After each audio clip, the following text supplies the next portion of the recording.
Chapter 1. Who is your imagination? I rest not from my great task to open the eternal worlds, to open the immortal eyes of man, inwards into the worlds of thought, into eternity, ever expanding in the bosom of God, the human imagination. Blake, Jerusalem, certain words in the course of long use gather so many strange connotations that they almost cease to mean anything at all. Such a word is imagination. This word is made to serve all manner of ideas, some of them directly opposed to one another. Fancy, thought, hallucination, suspicion. Indeed, so wide is its use and so varied its meanings, the word imagination has no status nor fixed significance. For example, we ask a man to use his imagination, meaning that his present outlook is too restricted and therefore not equal to the task. In the next breath, we tell him that his ideas are pure imagination, thereby implying that his ideas are unsound. We speak of a jealous or suspicious person as a victim of his own imagination, meaning that his thoughts are untrue.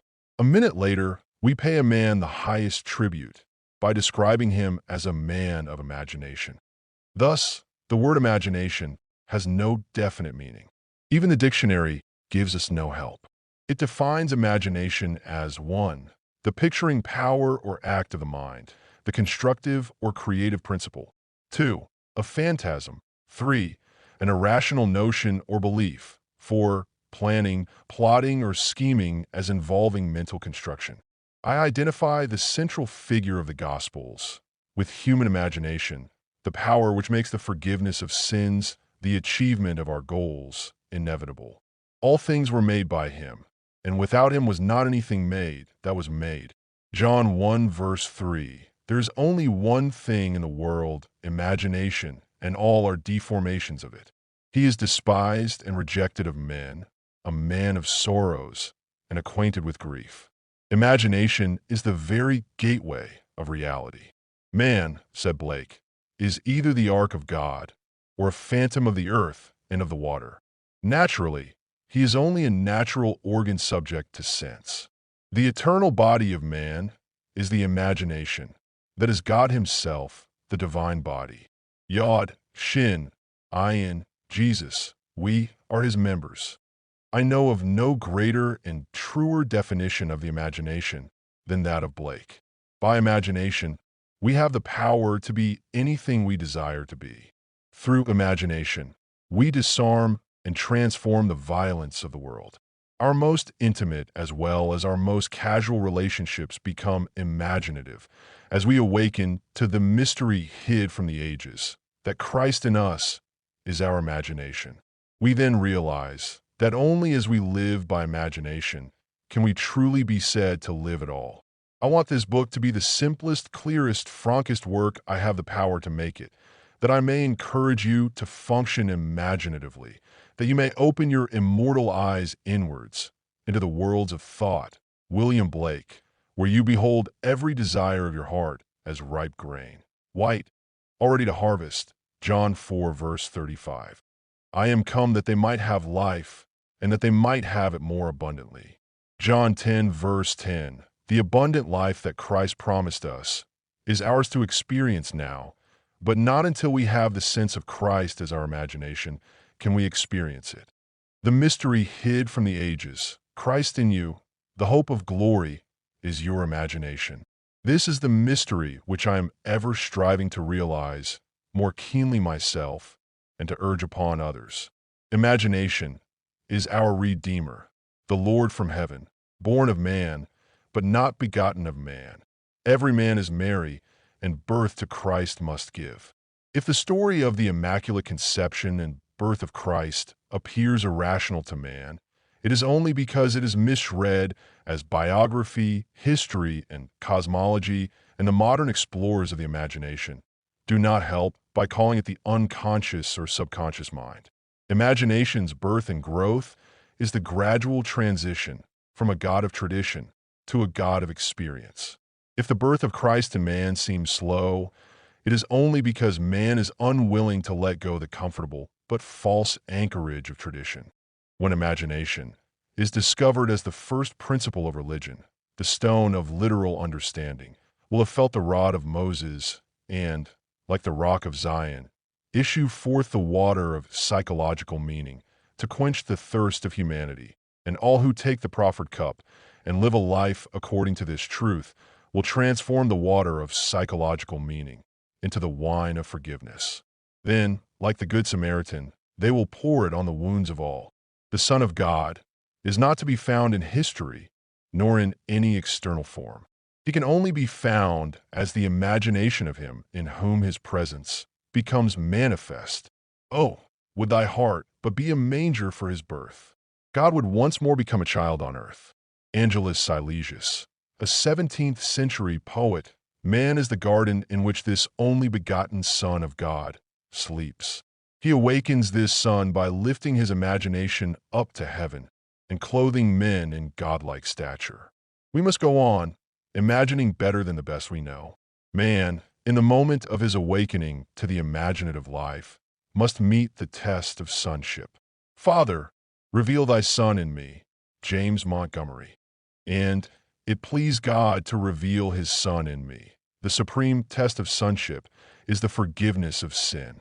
The test that your imagination is Christ Jesus, the Son of God, is your ability to forgive sin. Sin means missing one's mark in life, falling short of one's ideal, failing to achieve one's aim. Forgiveness means identification of man with his ideal or aim in life. This is the work of awakened imagination, the supreme work, for it tests man's ability to enter into and partake of the nature of his opposite. Let the weak man say, I am strong. Reasonably, this is impossible. Only awakened imagination can enter into and partake of the nature of its opposite. This conception of Christ Jesus as human imagination raises these fundamental questions. Is imagination a power sufficient, not merely to enable me to assume that I am strong, but is it also of itself capable of executing the idea? Suppose that I desire to be in some other place or situation. Could I, by imagining myself into such a state and place, bring about their physical realization? Suppose I could not afford the journey, and suppose my present social and financial status oppose the idea that I want to realize. Would imagination be sufficient of itself to incarnate these desires? Does imagination comprehend reason? By reason, I mean deductions from the observations of the senses. Does it recognize the external world of facts? In the practical way of everyday life, is imagination a complete guide to behavior? Suppose I am capable of acting with continuous imagination. That is, suppose I am capable of sustaining the feeling of my wish fulfilled. Will my assumption harden into fact? And if it does harden into fact, shall I on reflection find that my actions through the period of incubation have been reasonable? Is my imagination a power sufficient, not merely to assume the feeling of the wish fulfilled, but is it also of itself capable of incarnating the idea? After assuming that I am already what I want to be, must I continually guide myself by reasonable ideas and actions in order to bring about the fulfillment of my assumption? Experience has convinced me that an assumption, though false, if persisted in, will harden into fact. That continuous imagination is sufficient for all things, and all my reasonable plans and actions will never make up for my lack of continuous imagination. Is it not true that the teachings of the Gospels can only be received in terms of faith, and that the Son of God is constantly looking for signs of faith in people? That is, faith in their own imagination? Is not the promise, believe that ye receive, and ye shall receive, the same as imagine that you are, and you shall be? Was it not an imaginary state in which Moses endured as seeing him who is invisible? Was it not by the power of his own imagination that he endured? Truth depends upon the intensity of the imagination, not upon external facts. Facts are the fruit, bearing witness of the use or misuse of the imagination. Man becomes what he imagines. He has a self-determined history. Imagination is the way, the truth, the life revealed. We cannot get hold of truth with the logical mind. Where the natural man of sense sees a bud, imagination sees a rose full-blown. Truth cannot be encompassed by facts. As we awaken to the imaginative life, we discover that to imagine a thing is to make it so that a true judgment need not conform to the external reality to which it relates. The imaginative man does not deny the reality of the sensuous outer world of becoming, but he knows that it is the inner world of continuous imagination that is the force by which the sensuous outer world of becoming is brought to pass. He sees the outer world and all its happenings as projections of the inner world of imagination. To him, everything is a manifestation of the mental activity which goes on in man's imagination, without the sensuous, reasonable man being aware of it.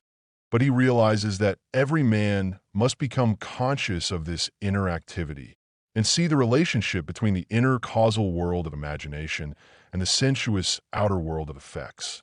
It is a marvelous thing to find that you can imagine yourself into the state of your fulfilled desire and escape from the jails which ignorance built. The real man is a magnificent imagination. It is this self that must be awakened. Awake thou that sleepest, and arise from the dead, and Christ shall give thee light. The moment man discovers that his imagination is Christ, he accomplishes acts which on this level can only be called miraculous. But until man has the sense of Christ as his imagination, you did not choose me, I have chosen you. He will see everything in pure objectivity, without any subjective relationship. Not realizing that all that he encounters is part of himself, he rebels at the thought that he has chosen the conditions of his life, that they are related by affinity to his own mental activity. Man must firmly come to believe that reality lies within him and not without. Although others have bodies, a life of their own, their reality is rooted in you, ends in you, as yours ends in God. Chapter 2, Sealed Instructions. The first power that meets us at the threshold of the soul's domain is the power of imagination. Dr. Franz Hartmann. I was first made conscious of the power, nature, and redemptive function of imagination through the teachings of my friend Abdullah. And through subsequent experiences, I learned that Jesus was a symbol of the coming of imagination to man, that the test of his birth in man was the individual's ability to forgive sin, that is his ability to identify himself or another with his aim in life. Without the identification of man with his aim, the forgiveness of sin is an impossibility, and only the Son of God can forgive sin. Therefore, man's ability to identify himself with his aim, though reason and his senses deny it, is proof of the birth of Christ in him. To passively surrender to appearances and bow before the evidence of facts is to confess that Christ is not yet born in you. Although this teaching shocked and repelled me at first, for I was a convinced and earnest Christian and did not then know that Christianity could not be inherited by the mere accident of birth, but must be consciously adopted as a way of life. It stole later on, through visions, mystical revelations, and practical experiences, into my understanding and found its interpretation in a deeper mood. But I must confess that it is a trying time when those things are shaken, which one has always taken for granted. Sayest thou these great buildings? There shall not be left one stone upon another that shall not be thrown down. Mark 13, verse 2. Not one stone of literal understanding will be left after one drinks the water of psychological meaning. All that has been built up by natural religion is cast into the flames of mental fire. Yet what better way is there to understand Christ Jesus than to identify the central character of the Gospels with human imagination, knowing that every time you exercise your imagination, lovingly on behalf of another, you are literally mediating God to man, and thereby feeding and clothing Christ Jesus, and that whenever you imagine evil against another, you are literally beating and crucifying Christ Jesus. Every imagination of man is either the cup of cold water or the sponge of vinegar to the parched lips of Christ. Let none of you imagine evil in your hearts against his neighbor, warned the prophet Zechariah. When man heeds this advice, he will awake from the imposed sleep of Adam into the full consciousness of the Son of God. He is in the world, and the world is made by him, and the world knows him not. Human imagination. I ask myself many times, if my imagination is Christ Jesus, and all things are possible to Christ Jesus, are all things possible to me? Through experience, I have come to know that when I identify myself with my aim in life, then Christ is awake in me. Christ is sufficient for all things. For in him dwelleth all the fullness of the Godhead bodily, and ye are complete in him, which is the head of all principality and power. My grace is sufficient for thee. I lay down my life, that I might take it again. No man taketh it from me, but I lay it down of myself.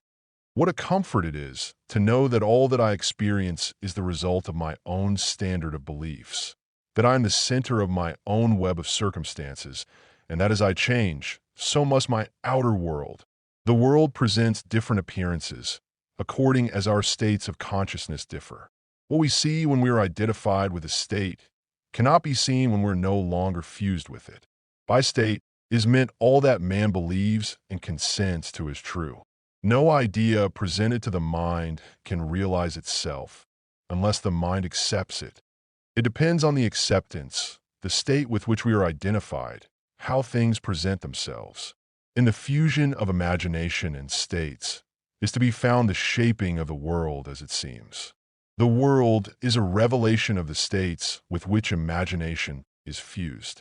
It is the state from which we think that determines the objective world in which we live. The rich man, the poor man, the good man, the thief are what they are by virtue of the states from which they view the world. On the distinction between these states depends the distinction between the worlds of these men. Individually, so different is this same world. It is not the actions and behavior of the good man that should be matched, but his point of view. Outer reforms are useless if the inner state is not changed. Success is gained not by imitating the outer actions of the successful, but by right inner actions and inner talking. If we detach ourselves from a state, and we may at any moment, the conditions and circumstances to which that union gave being vanish. It was in the fall of 1933 in New York City that I approached Abdullah with a problem. He asked me one simple question: "What do you want?" I told him that I would like to spend the winter in Barbados, but that I was broke. I literally did not have a nickel. "If you will imagine yourself to be in Barbados," said he, "thinking and viewing the world from that state of consciousness, instead of thinking of Barbados, you will spend the winter there. You must not concern yourself with the ways and means of getting there, for the state of consciousness of already being in Barbados, if occupied by your imagination, will devise the means best suited to realize itself. Man lives by committing himself to invisible states, by fusing his imagination with what he knows to be other than himself. And in this union, he experiences the results of that fusion. No one can lose what he has save by detachment from the state where the things experienced have their natural life. You must imagine yourself right into the state of your fulfilled desire," Abdullah told me, "and fall asleep viewing the world from Barbados. The world which we describe from observation must be as we describe it relative to ourselves. Our imagination connects us with the state desired. But we must use imagination masterfully, not as an onlooker thinking of the end, but as a partaker thinking from the end. We must actually be there in imagination. If we do this, our subjective experience will be realized objectively. This is not mere fancy," said he, "but a truth you can prove by experience." His appeal to enter into the wish fulfilled was the secret of thinking from the end. Every state is already there as mere possibility as long as you think of it, but is overpoweringly real when you think from it. Thinking from the end is the way of Christ. I began right there, and then, fixing my thoughts beyond the limits of sense, beyond that aspect to which my present state gave being, towards the feeling of already being in Barbados and viewing the world from that standpoint. He emphasized the importance of the state from which man views the world as he falls asleep. All prophets claim that the voice of God is chiefly heard by man in dreams. In a dream, in a vision of the night, when deep sleep falleth upon men, in slumbering upon the bed, Then he openeth the ears of men, and sealeth their instruction. That night, and for several nights thereafter, I fell asleep in the assumption that I was in my father's house, in Barbados. Within a month, I received a letter from my brother saying that he had a strong desire to have the family together at Christmas, and asking me to use the enclosed steamship ticket for Barbados. I sailed 2 days after I received my brother's letter, and spent a wonderful winter in Barbados. This experience has convinced me that man can be anything he pleases if he will make the conception habitual and think from the end. It has also shown me that I can no longer excuse myself by placing the blame on the world of external things, that my good and my evil have no dependency except from myself, that it depends on the state from which I view the world how things present themselves. Man, who is free in his choice, acts from conceptions which he freely, though not always wisely, chooses. All conceivable states are awaiting our choice and occupancy, but no amount of rationalizing will of itself yield us the state of consciousness, which is the only thing worth having. The imaginative image is the only thing to seek. The ultimate purpose of imagination is to create in us the spirit of Jesus, which is continual forgiveness of sin, continual identification of man with his ideal. Only by identifying ourselves with our aim can we forgive ourselves for having missed it. All else is labor in vain. On this path, to whatever place or state we convey our imagination, to that place or state we will gravitate physically also. In my Father's house are many mansions. If it were not so, I would have told you. I go to prepare a place for you. And if I go and prepare a place for you, I will come again and receive you unto myself, that where I am, there ye may be also. By sleeping in my Father's house in my imagination, as though I slept there in the flesh, I fused my imagination with that state, and was compelled to experience that state in the flesh also. So vivid was this state to me, I could have been seen in my Father's house, had any sensitive entered the room where, in imagination, I was sleeping. A man can be seen where in imagination he is, for man must be where his imagination is, for his imagination is himself. This I know from experience, for I have been seen by a few to whom I desired to be seen, when physically I was hundreds of miles away. By the intensity of my imagination and feeling, imagining and feeling myself to be in Barbados, instead of merely thinking of Barbados, had spanned the vast Atlantic to influence my brother into desiring my presence, to complete the family circle at Christmas. Thinking from the end, from the feeling of my wish fulfilled, was the source of everything that happened as outer cause, such as my brother's impulse to send me a steamship ticket, and it was also the cause of everything that appeared as results. In Ideas of Good and Evil, W.B. Yeats, having described a few experiences similar to this experience of mine, writes, "If all who have described events like this have not dreamed, we should rewrite our histories, for all men, certainly all imaginative men, must be forever casting forth enchantments, glamour, illusions, and all men, especially tranquil men who have no powerful, egotistic life, must be continually passing under their power. Determined imagination, thinking from the end, is the beginning of all miracles." I would like to give you an immense belief in miracles, but a miracle is only the name given by those who have no knowledge of the power and function of imagination to the works of imagination. Imagining oneself into the feeling of the wish fulfilled is the means by which a new state is entered. This gives the state the quality of isness.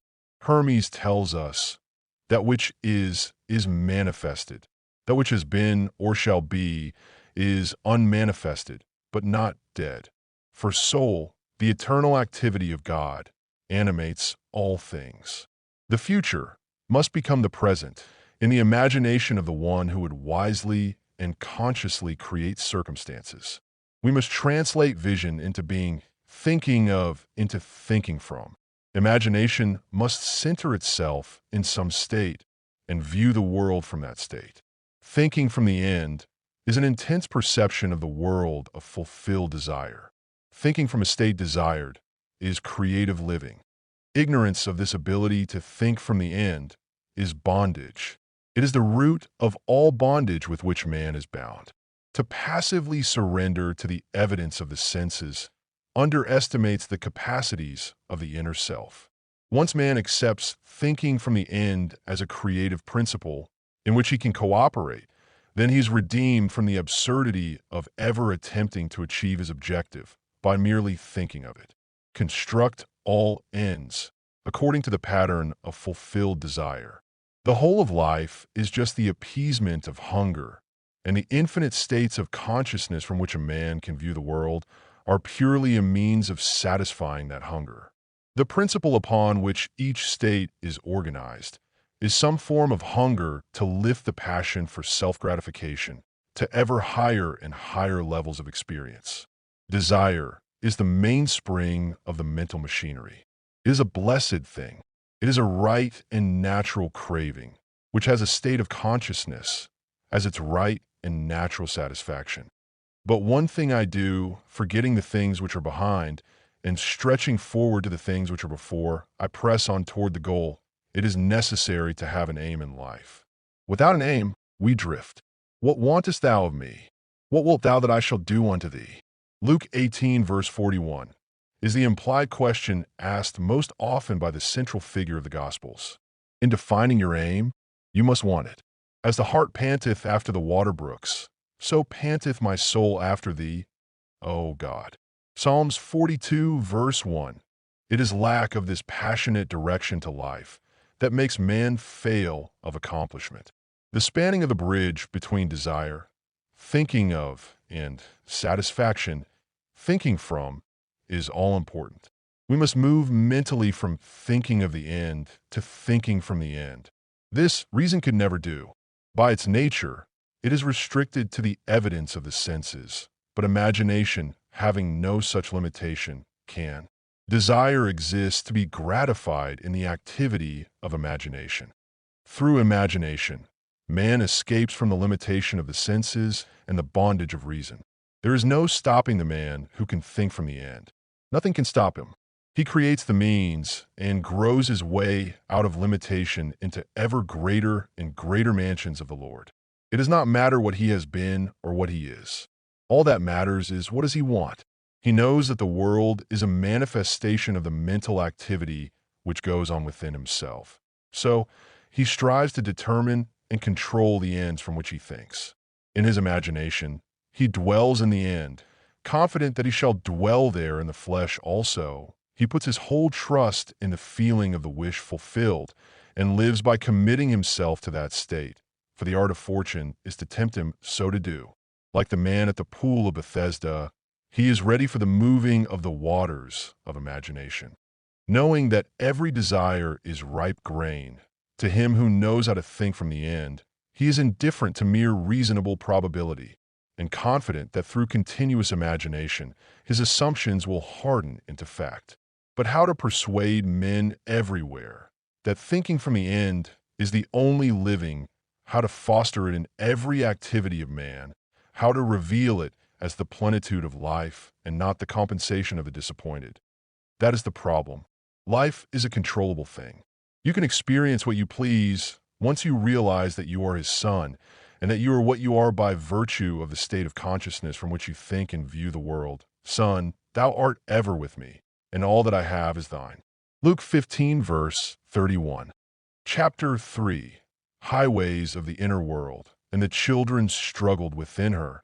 And the Lord said unto her, 2 nations are in thy womb, and 2 manner of people shall be separated from thy bowels. And the one people shall be stronger than the other people, and the elder shall serve the younger. Genesis 25, verses 22 and 23. Duality is an inherent condition of life. Everything that exists is double. Man is a dual creature with contrary principles embedded in his nature. They war within him and present attitudes to life which are antagonistic. This conflict is the eternal enterprise, the war in heaven, the never-ending struggle of the younger or inner man of imagination to assert his supremacy over the elder or outer man of sense. The first shall be last, and the last shall be first. Matthew 19, verse 30. He it is, who coming after me is preferred before me. John 1 verse 27. The second man is the Lord from heaven. 1 Corinthians 15 verse 47. Man begins to awake to the imaginative life the moment he feels the presence of another being in himself. In your limbs lie nations twain, rival races from their birth. One the mastery shall gain, the younger o'er the elder reign.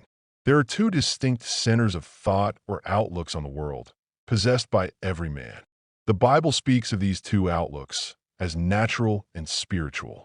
The natural man receiveth not the things of the Spirit of God, for they are foolishness unto him. Neither can he know them, because they are spiritually discerned. 1 Corinthians 2, verse 14. Man's inner body is as real in the world of subjective experience as his outer physical body is real in the world of external realities, but the inner body expresses a more fundamental part of reality. This existing inner body of man must be consciously exercised and directed. The inner world of thought and feeling, to which the inner body is attuned, has its real structure and exists in its own higher space. There are two kinds of movement, one that is according to the inner body and another that is according to the outer body. The movement which is according to the inner body is causal, but the outer movement is under compulsion. The inner movement determines the outer, which is joined to it, bringing into the outer a movement that is similar to the actions of the inner body. Inner movement is the force by which all events are brought to pass. Outer movement is subject to the compulsion applied to it by the movement of the inner body. Whenever the actions of the inner body match the actions which the outer must take to appease desire, that desire will be realized. Construct mentally a drama which implies that your desire is realized, and make it one which involves movement of self. Immobilize your outer physical self. Act precisely as though you were going to take a nap, and start the predetermined action in imagination. A vivid representation of the action is the beginning of that action. Then, as you are falling asleep, consciously imagine yourself into the scene. The length of the sleep is not important. A short nap is sufficient, but carrying the action into sleep thickens fancy into fact.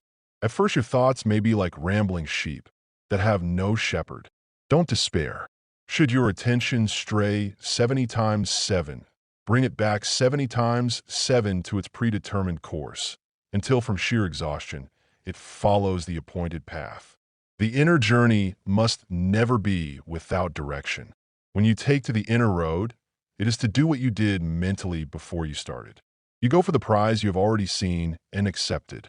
In The Road to Xanadu, Professor John Livingston Lowe says, "But I have long had the feeling which this study had matured to a conviction that fancy and imagination are not two powers at all but one. The valid distinction which exists between them lies not in the materials with which they operate, but in the degree of intensity of the operant power itself. Working at high tension, the imaginative energy assimilates and transmutes. Keyed low, the same energy aggregates and yokes together those images which at its highest pitch, it merges indissolubly into one. Fancy assembles, imagination fuses. Here is a practical application of this theory. A year ago, a blind girl living in the city of San Francisco found herself confronted with a transportation problem. A rerouting of buses forced her to make 3 transfers between her home and her office. This lengthened her trip from 15 minutes to 2 hours and 15 minutes. She thought seriously about this problem and came to the decision that a car was the solution. She knew that she could not drive a car, but felt that she could be driven in one. Putting this theory to the test, that whenever the actions of the inner self correspond to the actions which the outer, physical self must take to appease desire, that desire will be realized, she said to herself. I will sit here and imagine that I am being driven to my office. Sitting in her living room, she began to imagine herself seated in a car. She felt the rhythm of the motor. She imagined that she smelled the odor of gasoline, felt the motion of the car, touched the sleeve of the driver, and felt that the driver was a man. She felt the car stop, and turning to her companion, said, "Thank you very much, sir." To which he replied, "The pleasure is all mine." Then she stepped from the car and heard the door snap shut as she closed it. She told me that she centered her imagination on being in a car and, although blind, viewed the city from her imaginary ride. She did not think of the ride. She thought from the ride and all that it implied. This controlled and subjectively directed purposive ride raised her imagination to its full potency. She kept her purpose ever before her, knowing there was cohesion in purposive inner movement. In these mental journeys, an emotional continuity must be sustained, the emotion of fulfilled desire. Expectancy and desire were so intensely joined that they passed at once from a mental state into a physical act. The inner self moves along the predetermined course best when the emotions collaborate. The inner self must be fired, and it is best fired by the thought of great deeds and personal gain. We must take pleasure in our actions. On 2 successive days, the blind girl took her imaginary ride, giving it all the joy and sensory vividness of reality. A few hours after her second imaginary ride, a friend told her of a story in the evening paper. It was a story of a man who was interested in the blind. The blind girl phoned him and stated her problem. The very next day, on his way home, he stopped in at a bar, and while there, had the urge to tell the story of the blind girl to his friend, the proprietor. A total stranger, on hearing the story, volunteered to drive the blind girl home every day. The man who told the story then said, "If you will take her home, I will take her to work." This was over a year ago, and since that day, this blind girl has been driven to and from her office by these 2 gentlemen. Now, instead of spending 2 hours and 15 minutes on 3 buses, she is at her office in less than 15 minutes. And on that first ride to her office, she turned to her Good Samaritan and said, "Thank you very much, sir." And he replied, "The pleasure is all mine." Thus, the objects of her imagination were to her the realities of which the physical manifestation was only the witness. The determinative animating principle was the imaginative ride. Her triumph could be a surprise only to those who did not know of her inner ride. She mentally viewed the world from this imaginative ride with such a clearness of vision that every aspect of the city attained identity. These inner movements not only produce corresponding outer movements. This is the law which operates beneath all physical appearances. He who practices these exercises of bilocation will develop unusual powers of concentration and quiescence, and will inevitably achieve waking consciousness on the inner and dimensionally larger world. Actualizing strongly, she fulfilled her desire, for, viewing the city from the feeling of her wish fulfilled, she matched the state desired and granted that to herself which sleeping men ask of God. To realize your desire, an action must start in your imagination, apart from the evidence of the senses, involving movement of self and implying fulfillment of your desire. Whenever it is the action which the outer self takes to appease desire, that desire will be realized. The movement of every visible object is caused not by things outside the body, but by things within it, which operate from within outward. The journey is in yourself. You travel along the highways of the inner world. Without inner movement, it is impossible to bring forth anything. Inner action is introverted sensation. If you will construct mentally a drama, which implies that you have realized your objective, then close your eyes and drop your thoughts inward, centering your imagination all the while in the predetermined action and partake in that action, you will become a self-determined being. Inner action orders all things according to the nature of itself. Try it and see whether a desirable ideal once formulated is possible, for only by this process of experiment can you realize your potentialities. It is thus that this creative principle is being realized.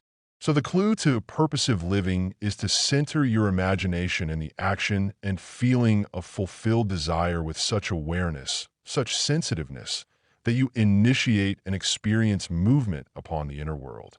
Ideas only act if they're felt, if they awaken inner movement. Inner movement is conditioned by self-motivation, outer movement by compulsion. Wherever the sole of your foot shall tread, the same give I unto you. Joshua 1 verse 3. And remember, The Lord thy God in the midst of thee is mighty. Zephaniah 3 verse 17. Chapter 4. The pruning shears of revision. The second man is the Lord from heaven. 1 Corinthians 15 verse 47. Never will he say caterpillars. He'll say, there's a lot of butterflies to be on our cabbages pure. He won't say, it's winter. He'll say, summer's sleeping. And there's no bud little enough, nor sad-colored enough for Kester not to Callan at the beginnings of the blow. Mary Webb, precious bane, the very first act of correction or cure is always revise. One must start with oneself. It is one's attitude that must be changed.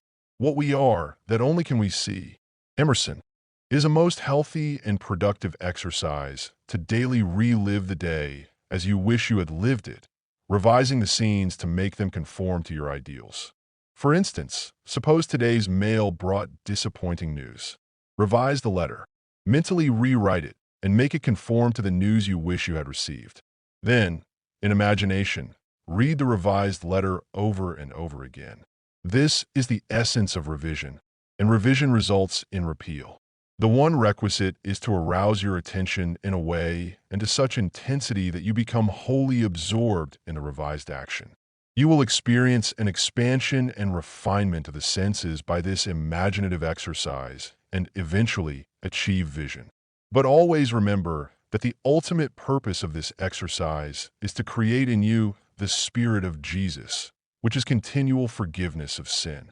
Revision is of greatest importance when the motive is to change oneself, when there's a sincere desire to be something different, when the longing is to awaken the ideal active spirit of forgiveness. Without imagination, man remains a being of sin. Man either goes forward to imagination or remains imprisoned in his senses. To go forward to imagination is to forgive. Forgiveness is the life of the imagination. The art of living is the art of forgiving. Forgiveness is, in fact, experiencing in imagination the revised version of the day, experiencing in imagination what you wish you had experienced in the flesh. Every time one really forgives, that is, every time one relives the event as it should have been lived, one is born again. Father, forgive them, is not the plea that comes once a year, but the opportunity that comes every day. The idea of forgiving is a daily possibility, and if it is sincerely done, it will lift man to higher and higher levels of being. He will experience a daily Easter, and Easter is the idea of rising transformed. And that should be almost a continuous process. Freedom and forgiveness are indissolubly linked. Not to forgive is to be at war with ourselves, for we are freed according to our capacity to forgive. Forgive, and you shall be forgiven. Luke 6 verse 37. Forgive, not merely from a sense of duty or service. Forgive because you want to. Thy ways are ways of pleasantness, and all thy paths are peace. Proverbs 3 verse 17. You must take pleasure in revision. You can forgive others effectively only when you have a sincere desire to identify them with their ideal. Duty has no momentum. Forgiveness is a matter of deliberately withdrawing attention from the unrevised day and giving it full strength and joyously to the revised day. If a man begins to revise even a little of the vexations and troubles of the day, then he begins to work practically on himself. Every revision is a victory over himself, and therefore a victory over his enemy. A man's foes are those of his own household, Matthew 10 verse 36, and his household is his state of mind. He changes his future as he revises his day. When a man practices the art of forgiveness, of revision, however factual the scene on which sight then rests, he revises it with his imagination and gazes on one never before witnessed. The magnitude of the change which any act of revision involves makes such change appear wholly improbable to the realist, the unimaginative man. But the radical changes in the fortunes of the prodigal, Luke 15 verses 11 to 32, were all produced by a change of heart. The battle man fights is fought out in his own imagination. The man who does not revise the day has lost the vision of that life, into the likeness of which it is the true labor of the Spirit of Jesus to transform this life. All things whatsoever ye would that men should do to you, even so do ye to them. For this is the law. Matthew 7 verse 12. Here is the way an artist friend forgave herself and was set free from pain, annoyance, and unfriendliness. Knowing that nothing but forgetfulness and forgiveness will bring us to new values, she cast herself upon her imagination and escaped from the prison of her senses. She writes, Thursday I taught all day in the art school. Only one small thing marred the day. Coming into my afternoon classroom, I discovered the janitor had left all the chairs on top of the desks after cleaning the floor. As I lifted a chair down, it slipped from my grasp and struck me a sharp blow on the instep of my right foot. I immediately examined my thoughts and found that I had criticized the man for not doing his job properly. Since he had lost his helper, I realized he probably felt he had done more than enough, and it was an unwanted gift that had bounced and hit me on the foot. Looking down on my foot, I saw both my skin and nylons were intact, so forgot the whole thing. That night, after I'd been working intensely for about 3 hours on a drawing, I decided to make myself a cup of coffee. To my utter amazement, I couldn't manage my right foot at all, and it was giving out great bumps of pain. I hopped over to a chair and took off my slipper to look at it. The entire foot was a strange purplish pink, swollen out of shape and red hot. I tried walking on it and found that it just flapped. I had no control over it whatsoever. It looked like one of two things. Either I had cracked a bone when I dropped the chair on it, or something could be dislocated. No use speculating what it is. Better get rid of it right away. So, I became quiet, all ready to melt myself into light. To my complete bewilderment, my imagination refused to cooperate. It just said, no, this sort of thing often happens when I'm painting. I just started to argue, why not? It just kept saying no. Finally, I gave up and said, I am in pain. I am trying hard not to be frightened, but you're the boss. What do you want to do? The answer: go to bed and review the day's events. So I said, all right, but let me tell you, if my foot isn't perfect by tomorrow morning, you have only yourself to blame. After arranging the bedclothes so they didn't touch my foot, I started to review the day. It was slow going as I had difficulty keeping my attention away from my foot. I went through the whole day, saw nothing to add to the chair incident. But when I reached the early evening, I found myself coming face to face with a man who for the past year has made a point of not speaking. The first time this happened, I thought he had grown deaf. I had known him since school days, but we had never done more than say hello and comment on the weather.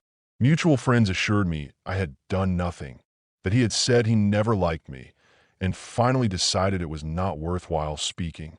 I had said hi. He hadn't answered. I found that I thought, poor guy, what a horrid state to be in.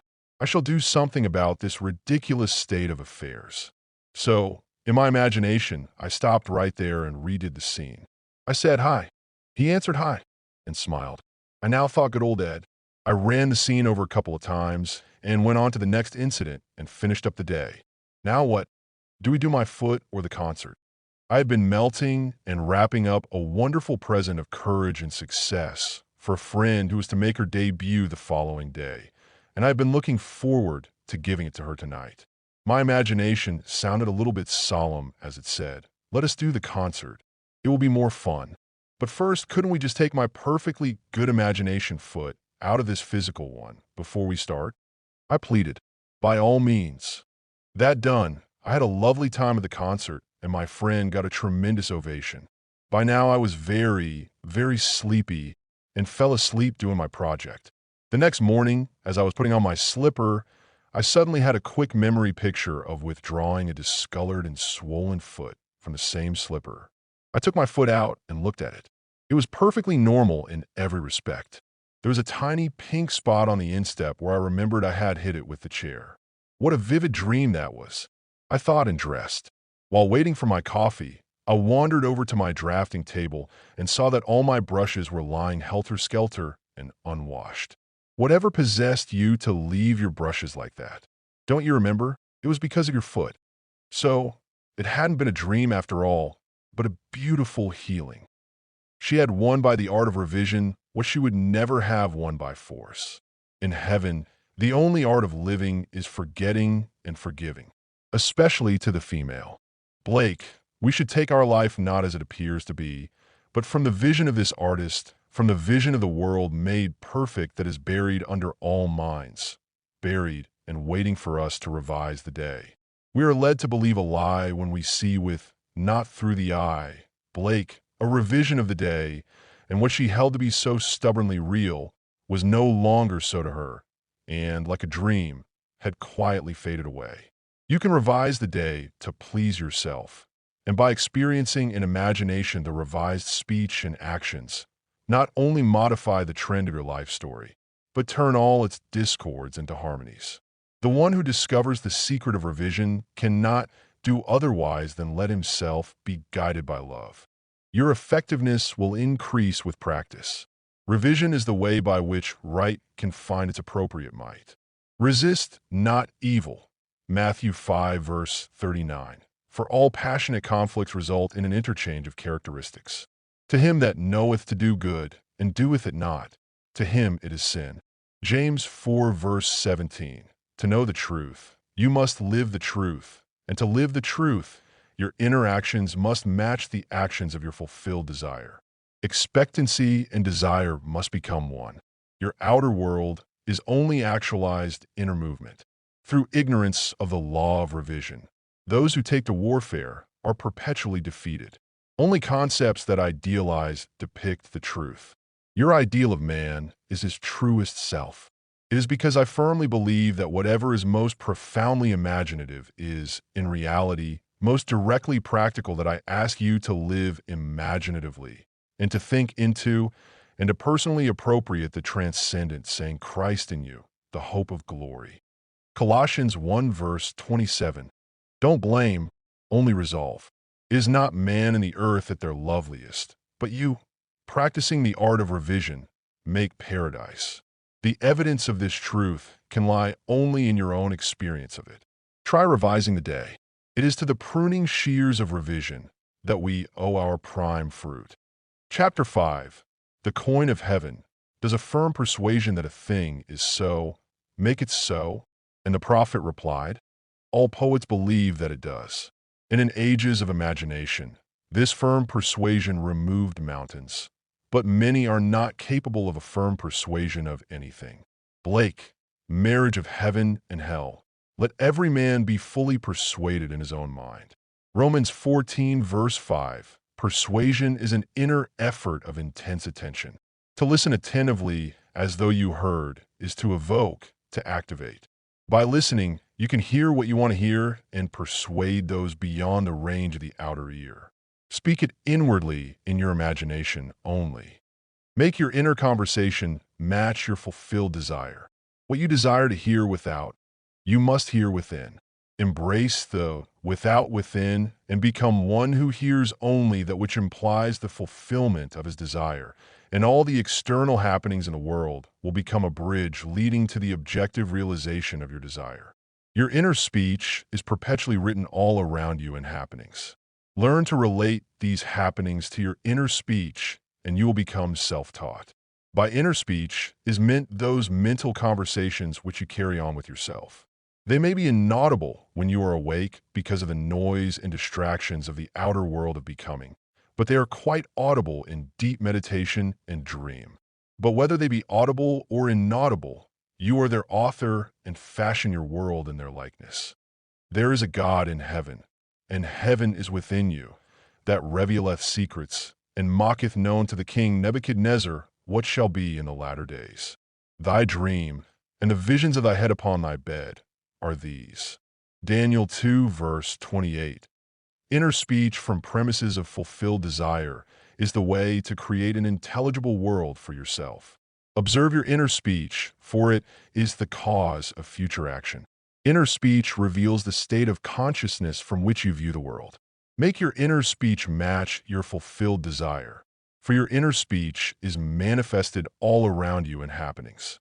If any man offend, not in word, the same as a perfect man and able also to bridle the whole body. Behold, we put bits in the horses' mouths, that they may obey us, and we turn about their whole body. Behold also the ships, which though they be so great, and are driven by fierce winds, yet are they turned about with a very small helm, whithersoever the governor listeth. Even so the tongue is a little member, and boasteth great things. Behold, how great a matter a little fire kindleth.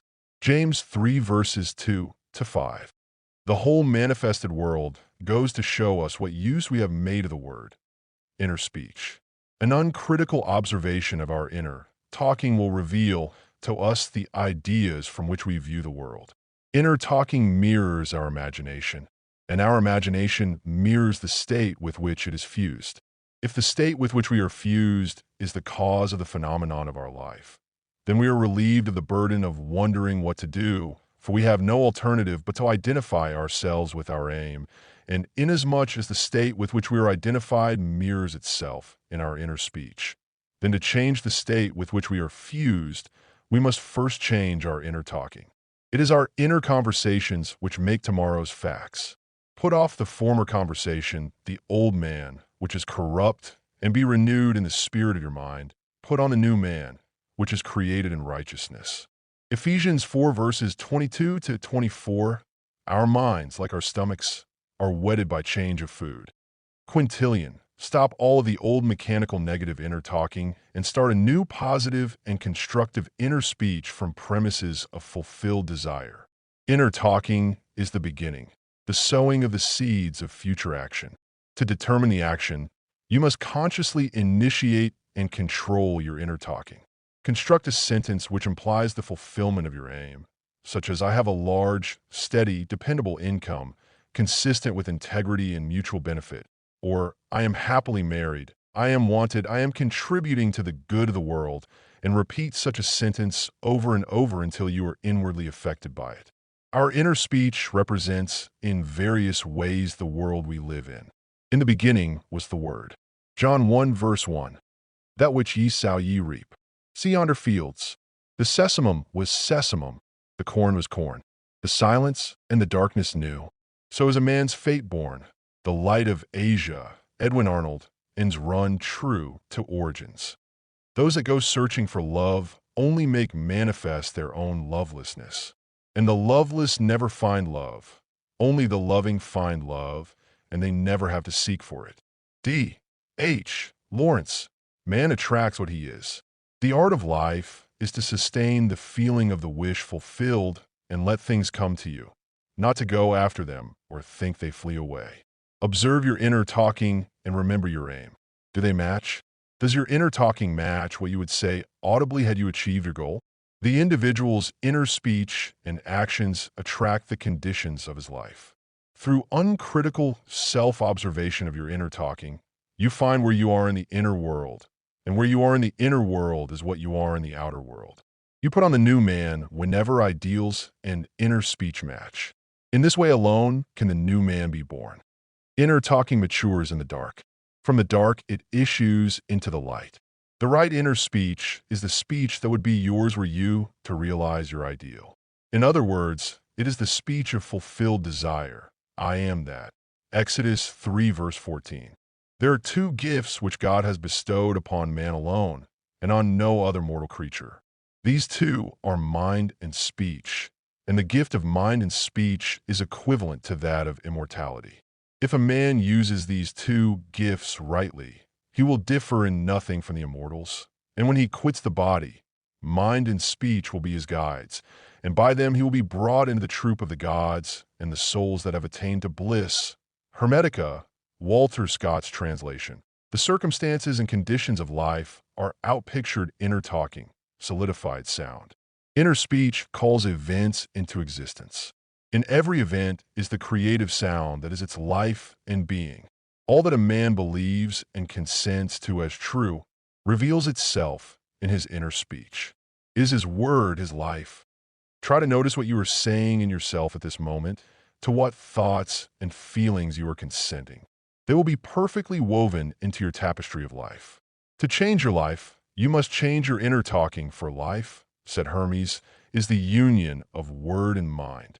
When imagination matches your inner speech to fulfilled desire, there will then be a straight path in yourself from within out, And the without will instantly reflect the within for you, and you will know reality is only actualized inner talking.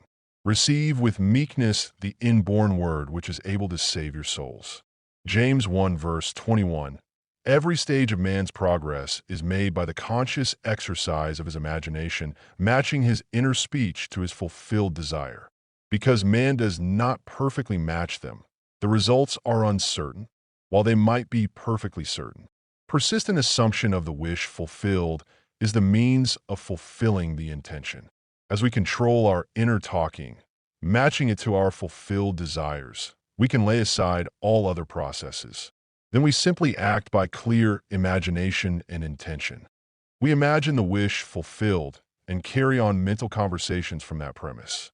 Through controlled inner talking from premises of fulfilled desire, seeming miracles are performed. The future becomes the present and reveals itself in our inner speech. To be held by the inner speech of fulfilled desire is to be safely anchored in life. Our lives may seem to be broken by events, but they are never broken, so long as we retain the inner speech of fulfilled desire. All happiness depends on the active voluntary use of imagination to construct and inwardly affirm that we are what we want to be. We match ourselves to our ideals by constantly remembering our aim and identifying ourselves with it. We fuse with our aims by frequently occupying the feeling of our wish fulfilled. It is the frequency, the habitual occupancy, that is the secret of success. The oftener we do it, the more natural it is.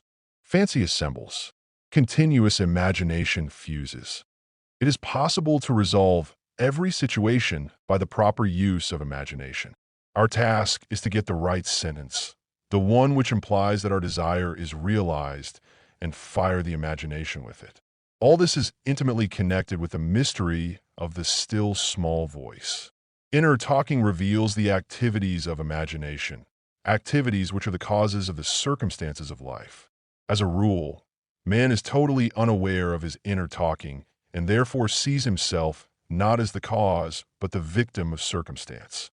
To consciously create circumstance, man must consciously direct his inner speech, matching the still small voice to his fulfilled desires. He calls things not seen as though they were. Romans 4 verse 17, right inner speech is essential. It is the greatest of the arts. It is the way out of limitation into freedom. Ignorance of this art has made the world a battlefield and penitentiary where blood and sweat alone are expected, when it should be a place of marveling and wondering. Right inner talking is the first step to becoming what you want to be. Speech is an image of mind, and mind is an image of God. Hermetica, Scott translation. On the morning of April 12, 1953, my wife was awakened by the sound of a great voice of authority speaking within her and saying, "You must stop spending your thoughts, time, and money. Everything in life must be an investment. To spend is to waste, to squander, to lay out without return. To invest is to lay out for a purpose from which a profit is expected." This revelation of my wife is about the importance of the moment. It is about the transformation of the moment. What we desire does not lie in the future, but in ourselves at this very moment. At any moment in our lives, we are faced with an infinite choice, what we are and what we want to be. And what we want to be is already existent, but to realize that we must match our inner speech and actions to it. If two of you shall agree on earth, as touching anything that they shall ask, it shall be done for them of my Father, which is in heaven. Matthew 18 verse 19. It is only what is done now that counts. The present moment does not recede into the past. It advances into the future to confront us, spent or invested. Thought is the coin of heaven. Money is its earthly symbol.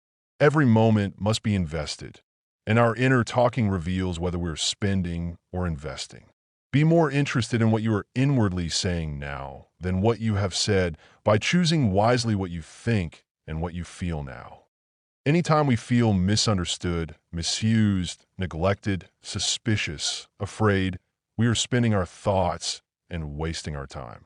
Whenever we assume the feeling of being what we want to be, we are investing.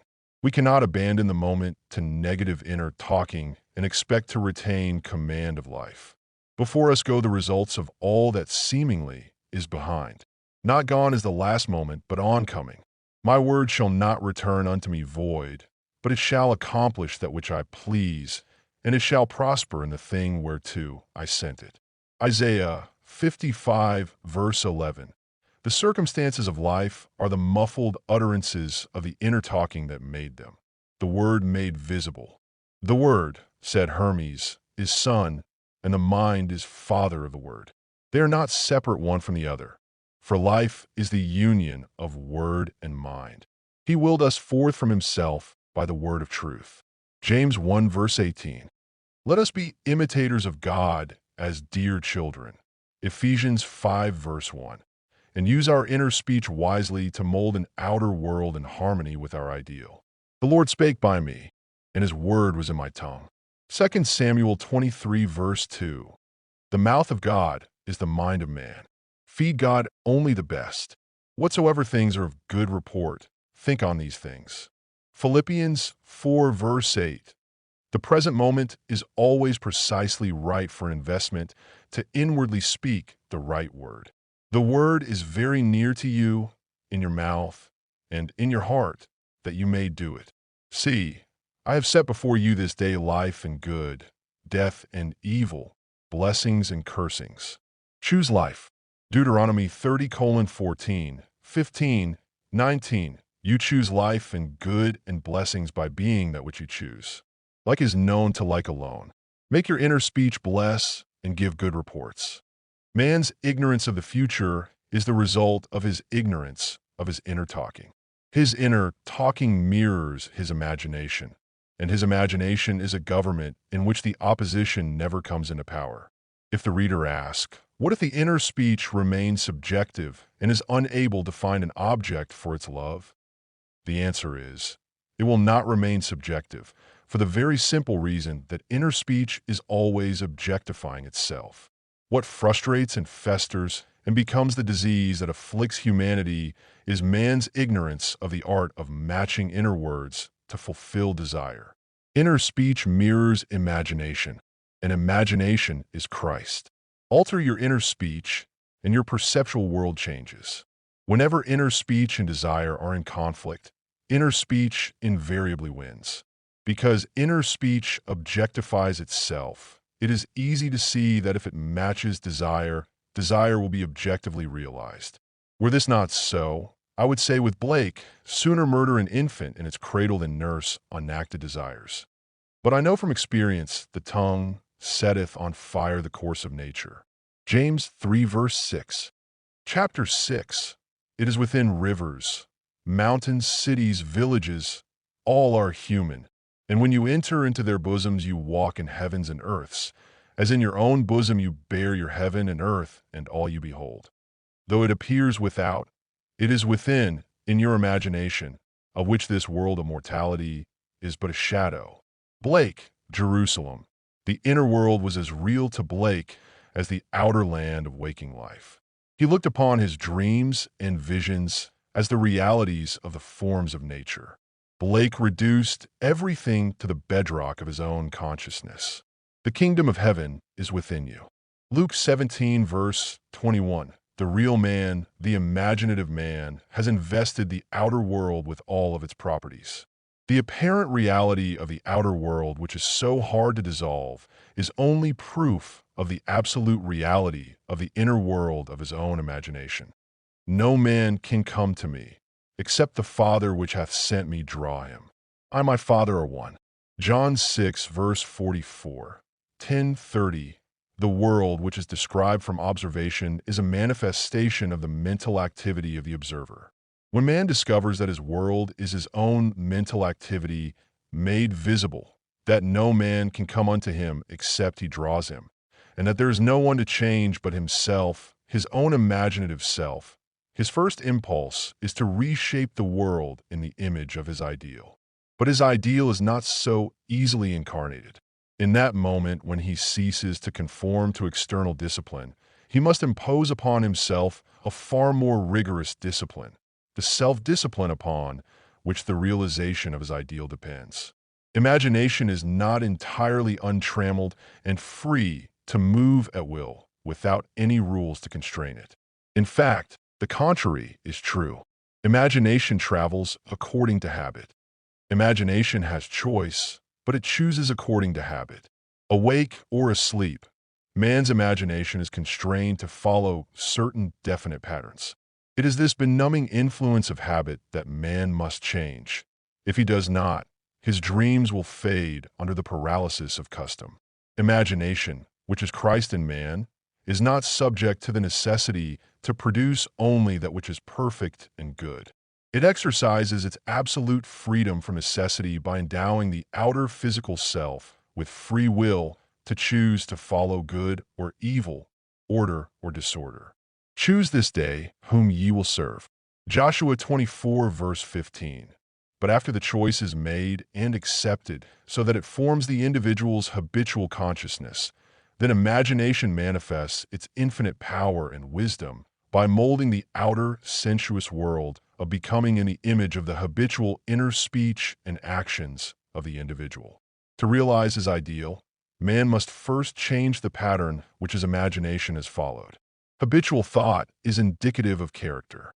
The way to change the outer world is to make the inner speech and action match the outer speech and action of fulfilled desire.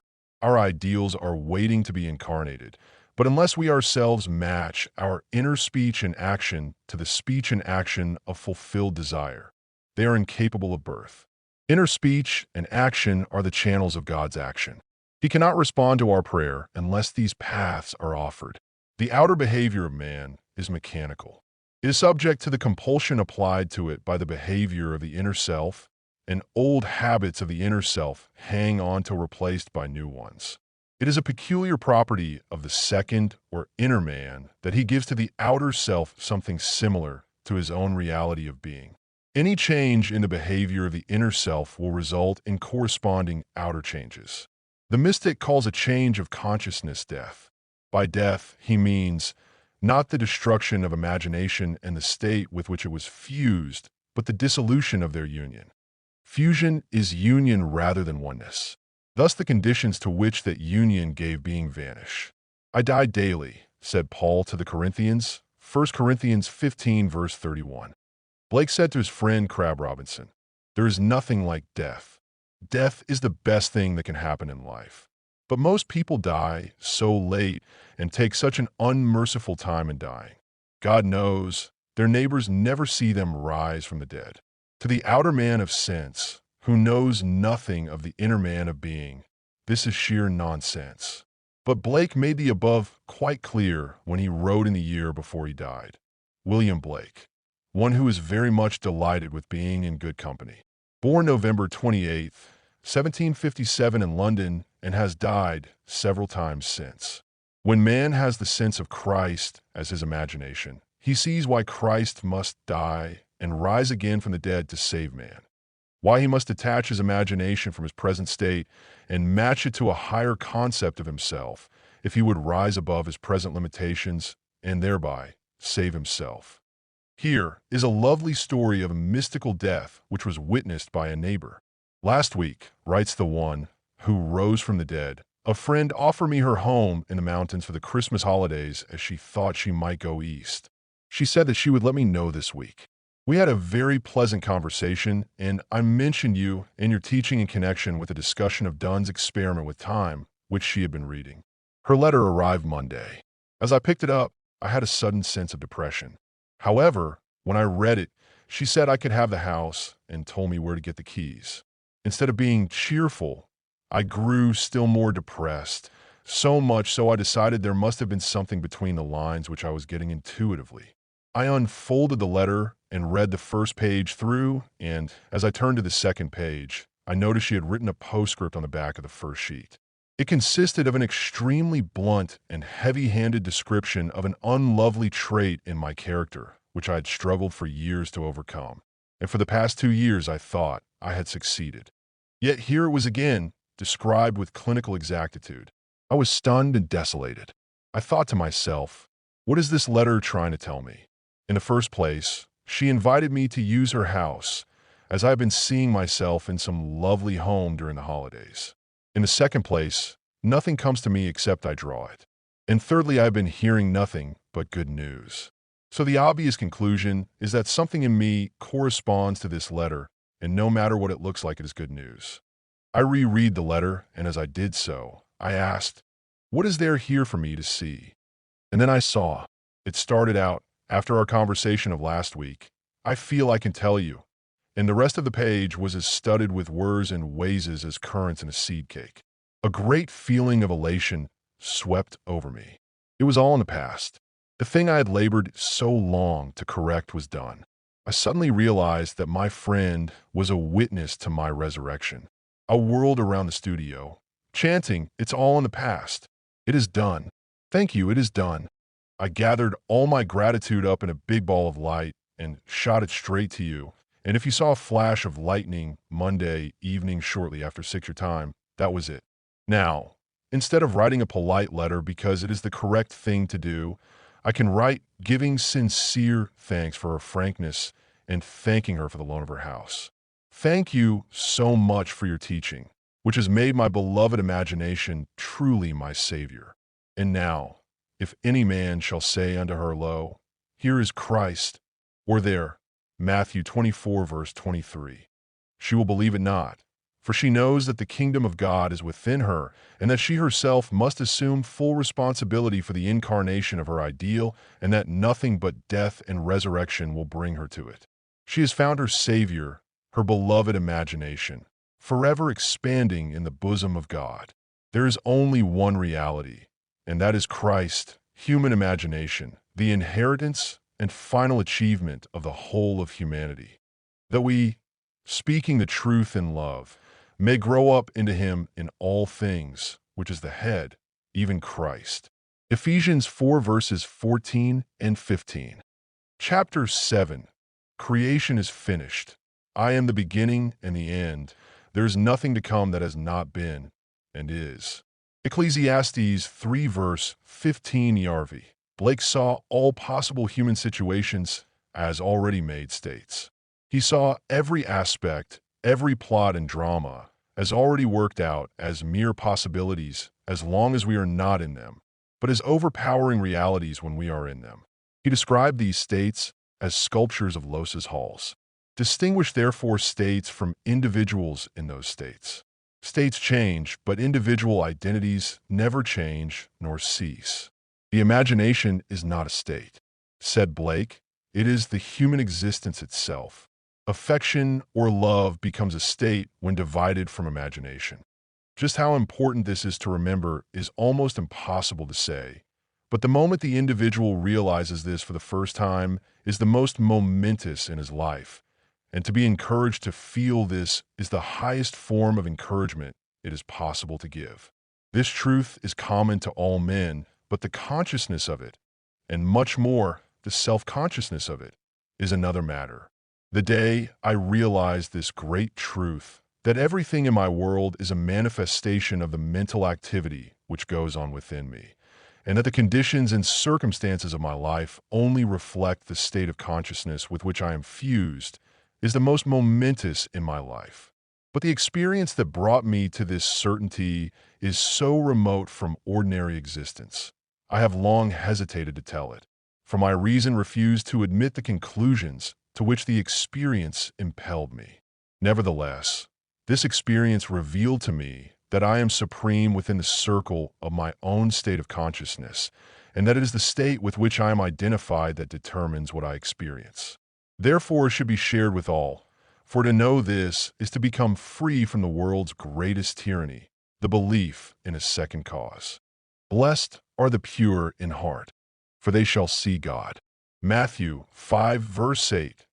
Blessed are they whose imagination has been so purged of the beliefs in second causes they know that imagination is all, and all is imagination. One day, I quietly slipped from my apartment in New York City into some remote yesteryear's countryside. As I entered the dining room of a large inn, I became fully conscious. I knew that my physical body was immobilized on my bed back in New York. Yet here, I was as awake and as conscious as I have ever been. I intuitively knew that if I could stop the activity of my mind, everything before me would freeze. No sooner was the thought born than the urge to try it possessed me. I felt my head tighten, then thicken to a stillness. My attention concentrated into a crystal-clear focus, and the waitress walking walked not. And I looked through the window, and the leaves falling fell not. And the family of 4 eating ate not. And they lifting the food lifted it not. Then my attention relaxed, the tightness eased, and of a sudden all moved onward in their course. The leaves fell, the waitress walked, and the family ate. Then I understood Blake's vision of the sculptures of Los's halls. I sent you to reap that whereon ye bestowed no labor. John 4 verse 38, creation is finished.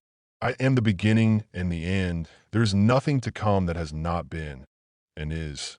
Ecclesiastes 3 verse 15, Yarvi. The world of creation is finished and its original is within us. We saw it before we set forth and have since been trying to remember it and to activate sections of it. There are infinite views of it. Our task is to get the right view and by determined direction of our attention, make it pass in procession before the inner eye. If we assemble the right sequence and experience it in imagination until it has the tone of reality, then we consciously create circumstances. This inner procession is the activity of imagination that must be consciously directed. We, by a series of mental transformations, become aware of increasing portions of that which already is, and by matching our own mental activity to that portion of creation which we desire to experience, we activate it, resurrect it, and give it life. This experience of mine not only shows the world as a manifestation of the mental activity of the individual observer, but it also reveals our course of time as jumps of attention between eternal moments. An infinite abyss separates any 2 moments of ours. We, by the movements of our attention, give life to the sculptures of Los's halls.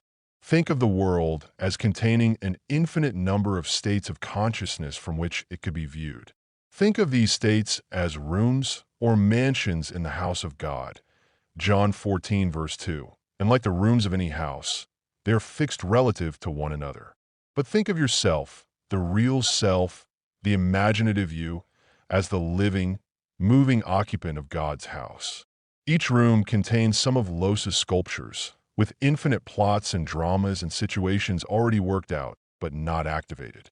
They are activated as soon as human imagination enters and fuses with them. Each represents certain mental and emotional activities. To enter a state, man must consent to the ideas and feelings which it represents. These states represent an infinite number of possible mental transformations which man can experience. To move into another state or mansion necessitates a change of beliefs. All that you could ever desire is already present and only waits to be matched by your beliefs. But it must be matched, for that is the necessary condition by which alone it can be activated and objectified. Matching the beliefs of a state is the seeking that finds, the knocking to which it is opened, the asking that receives. Matthew 7 verse 8. Luke 11 verse 10.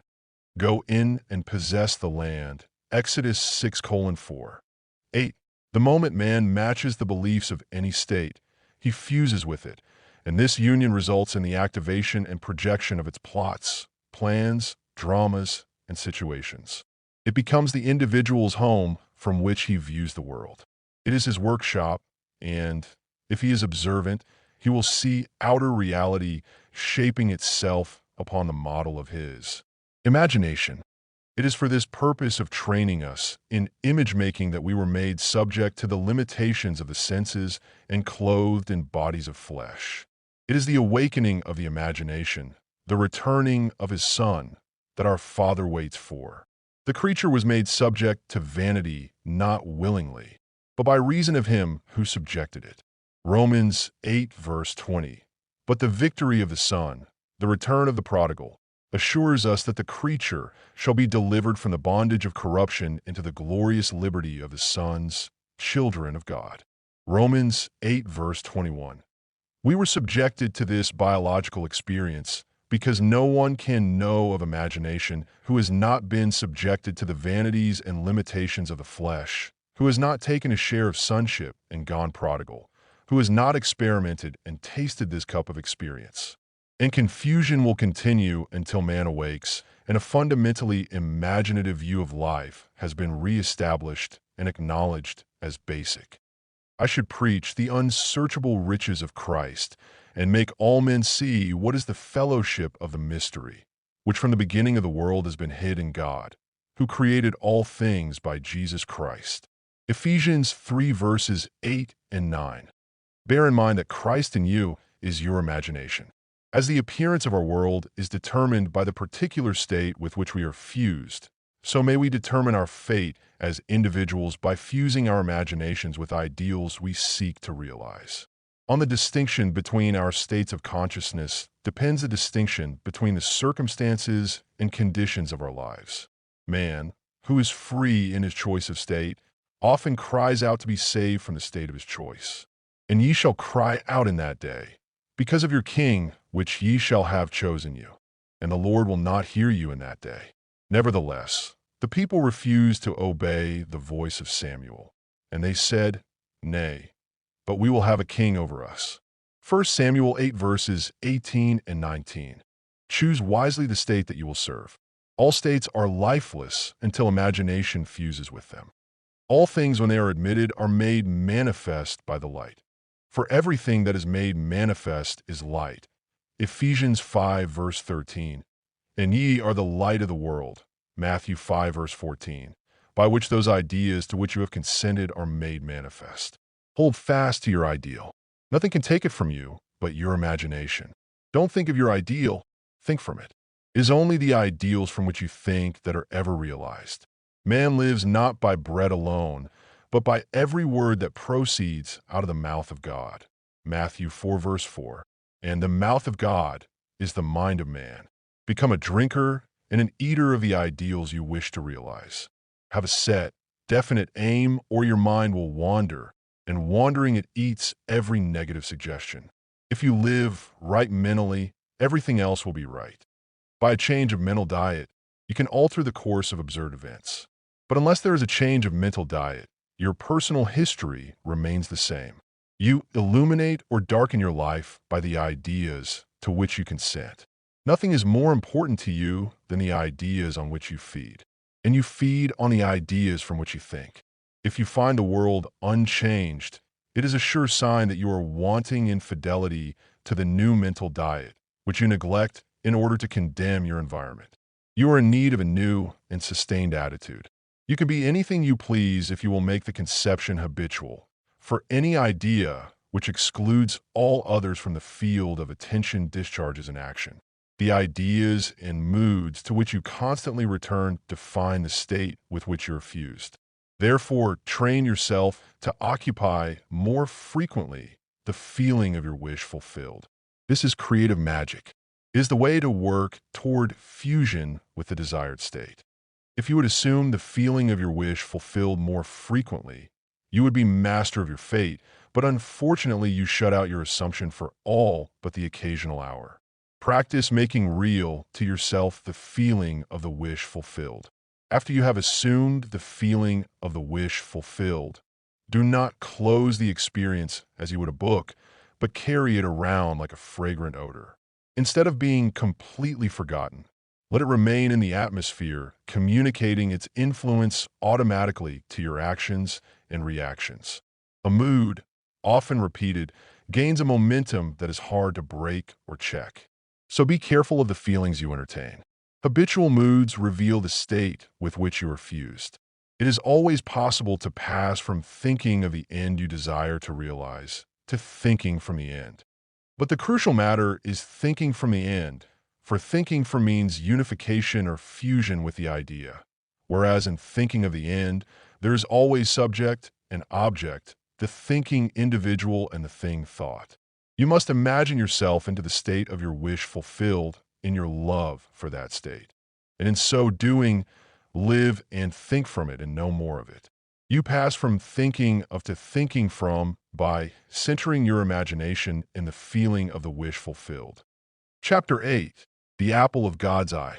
What think ye of the Christ? Whose son is he? Matthew 22, verse 42. When this question is asked of you, let your answer be, Christ is my imagination, and though I see not yet all things put under him. Hebrews 2, verse 8. Yet I know that I am Mary, from whom sooner or later he shall be born, and eventually do all things through Christ. Philippians 4, verse 13. The birth of Christ is the awakening of the inner or second man. It is becoming conscious of the mental activity within oneself, which activity continues whether we are conscious of it or not. The birth of Christ does not bring any person from a distance or make anything to be that was not there before. It is the unveiling of the Son of God in man. The Lord cometh in clouds is the prophet's description of the pulsating rings of golden liquid light on the head of him in whom he awakes. The coming is from within and not from without. As Christ is in us, this great mystery God was manifest in the flesh begins with Advent. And it is appropriate that the cleansing of the temple, which temple ye are, stand in the forefront of the Christian mysteries. The kingdom of heaven is within you. Advent is unveiling the mystery of your being. If you will practice the art of revision by a life lived according to the wise, imaginative use of your inner speech and inner actions, in confidence that by the conscious use of the power that worketh in us, Christ will awaken you. If you believe it, trust it, act upon it, Christ will awaken you. This is Advent.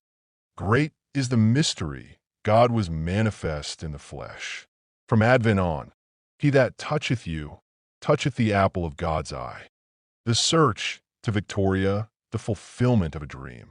Once in an idle interval at sea, I meditated on the perfect state and wondered what I would be were I of too pure eyes to behold iniquity, if to me all things were pure and were I without condemnation. As I became lost in this fiery brooding, I found myself lifted above the dark environment of the senses.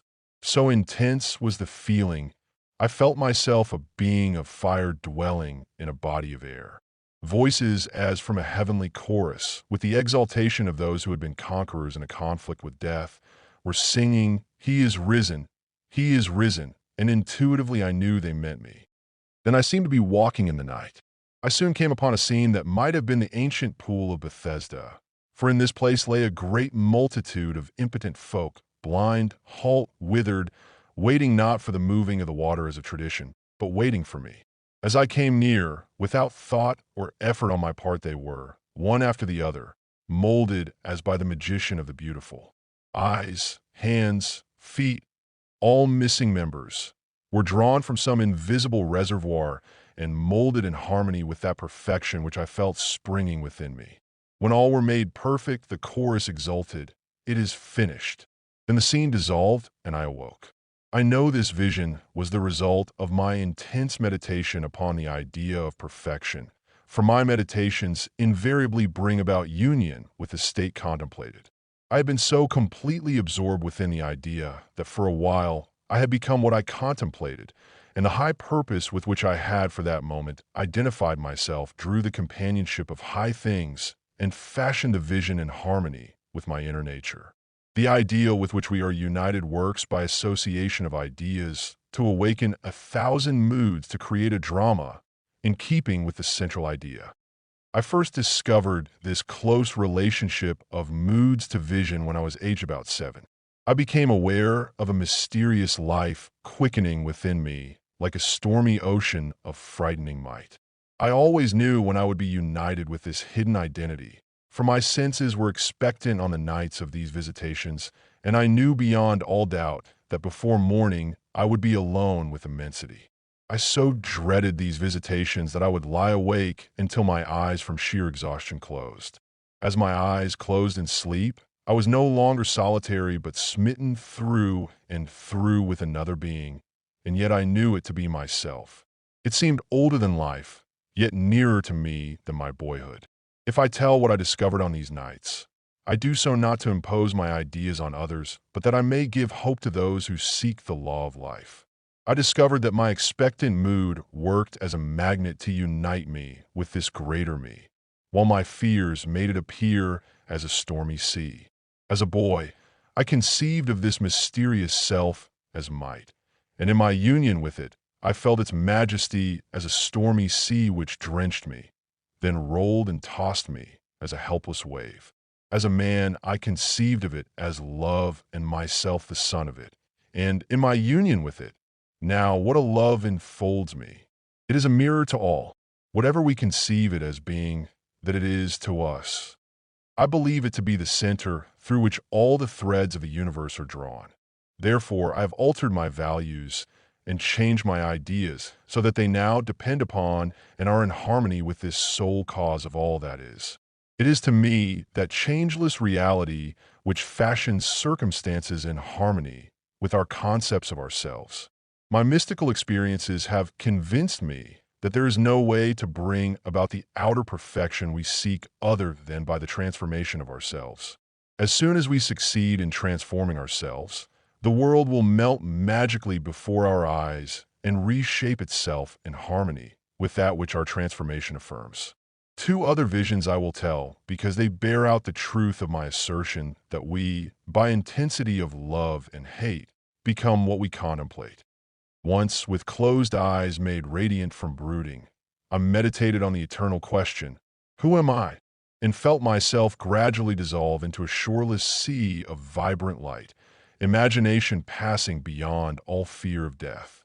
In this state, nothing existed but myself, a boundless ocean of liquid light.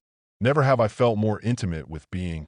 How long this experience lasted, I do not know, but my return to Earth was accompanied by a distinct feeling of crystallizing again into human shape. At another time, I lay on my bed and with my eyes shut as in sleep, I brooded on the mystery of Buddha. In a little while, the dark caverns of my brain began to grow luminous.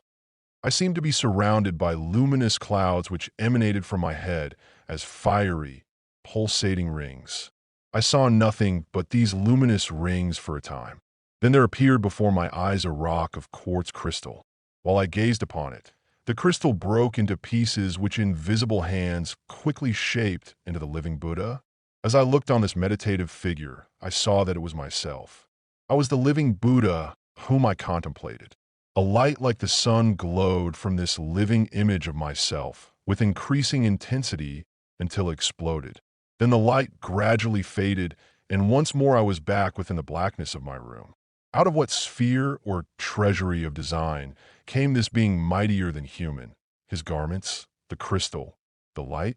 If I saw, heard, and moved in a world of real beings when I seemed to myself to be walking in the night, when the lame, the halt, the blind were transformed in harmony with my inner nature, then I am justified in assuming that I have a more subtle body than the physical, a body that can be detached from the physical and used in other spheres. For to see, to hear, to move are functions of an organism, however ethereal.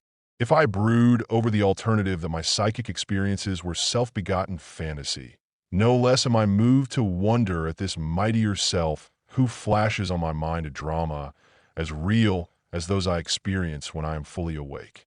On these fiery meditations, I have entered again and again, and I know beyond all doubt that both assumptions are true. Housed within this form of earth is a body attuned to a world of light, and I have, by intense meditation, lifted it as with a magnet through the skull of this dark house of flesh. The first time I awoke the fires within me, I thought my head would explode. There was intense vibration at the base of my skull, then sudden oblivion of all. Then I found myself clothed in a garment of light and attached by a silvery elastic cord to the slumbering body on the bed. So exalted were my feelings, I felt related to the stars. In this garment, I roamed spheres more familiar than Earth, but found that, as on Earth, conditions were molded in harmony with my nature. Self-begotten fantasy, I hear you say, no more so than the things of Earth. I am an immortal being conceiving myself as man and forming worlds in the likeness and image of my concept of self. What we imagine that we are. By our imagination, we have created this dream of life, and by our imagination, we will re-enter that eternal world of light, becoming that which we were before we imagined the world. In the divine economy, nothing is lost. We cannot lose anything save by descent from the sphere where the thing has its natural life. There is no transforming power in death, and, whether we are here or there, we fashion the world that surrounds us by the intensity of our imagination and feeling, and we illuminate or darken our lives by the concepts we hold of ourselves. Nothing is more important to us than our conception of ourselves, and especially is this true of our concept of the deep, hidden one within us. Those that help or hinder us, whether they know it or not, are the servants of that law which shapes outward circumstances in harmony with our inner nature. It is our conception of ourselves which frees or constrains us, though it may use material agencies to achieve its purpose. Because life molds the outer world to reflect the inner arrangement of our minds, there is no way of bringing about the outer perfection we seek other than by the transformation of ourselves. No help cometh from without. The hills to which we lift our eyes are those of an inner range. It is thus to our own consciousness that we must turn as to the only reality, the only foundation on which all phenomena can be explained. We can rely absolutely on the justice of this law to give us only that which is of the nature of ourselves. To attempt to change the world before we change our concept of ourselves is to struggle against the nature of things. There can be no outer change until there is first an inner change. As within, so without. I am not advocating philosophical indifference when I suggest that we should imagine ourselves as already that which we want to be, living in a mental atmosphere of greatness, rather than using physical means and arguments to bring about the desired change. Everything we do, unaccompanied by a change of consciousness, is but futile readjustment of surfaces. However we toil or struggle, we can receive no more than our subconscious assumptions affirm. To protest against anything which happens to us is to protest against the law of our being and our rulership over our own destiny. The circumstances of my life are too closely related to my conception of myself not to have been launched by my own spirit from some magical storehouse of my being. If there is pain to me in these happenings, I should look within myself for the cause, for I am moved here and there and made to live in a world in harmony with my concept of myself. Intense meditation brings about a union with the state contemplated, and during this union we see visions, have experiences, and behave in keeping with our change of consciousness. This shows us that a transformation of consciousness will result in a change of environment and behavior. However, our ordinary alterations of consciousness, as we pass from one state to another, are not transformations, because each of them is so rapidly succeeded by another in the reverse direction. But whenever one state grows so stable as to definitely expel its rivals, then that central habitual state defines the character and is a true transformation. To say that we are transformed means that ideas previously peripheral in our consciousness now take a central place and form the habitual center of our energy. All wars prove that violent emotions are extremely potent in precipitating mental rearrangements. Every great conflict has been followed by an era of materialism and greed in which the ideals for which the conflict ostensibly was waged are submerged. This is inevitable because war evokes hate, which impels a descent in consciousness from the plane of the ideal to the level where the conflict is waged. If we would become as emotionally aroused over our ideals as we become over our dislikes, we would ascend to the plane of our ideals as easily as we now descend to the level of our hates. Love and hate have a magical transforming power, and we grow through their exercise into the likeness of what we contemplate. By intensity of hatred, we create in ourselves the character we imagine in our enemies. Qualities die for want of attention, so the unlovely states might best be rubbed out by imagining beauty for ashes and joy for mourning, rather than by direct attacks on the state from which we would be free. Whatsoever things are lovely and of good report, think on these things, for we become that with which we are in rapport. There is nothing to change but our concept of self. Humanity is a single being in spite of its many forms and faces, and there is in it only such seeming separation as we find in our own being when we are dreaming.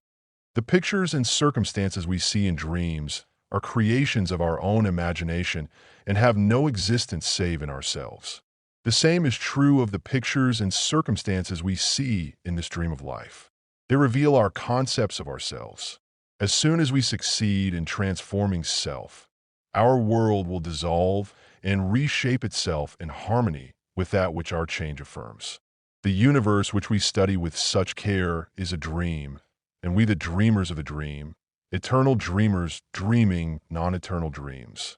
One day, like Nebuchadnezzar, we shall awaken from the dream, from the nightmare in which we fought with demons, to find that we really never left our eternal home, that we were never born and have never died save in our dream.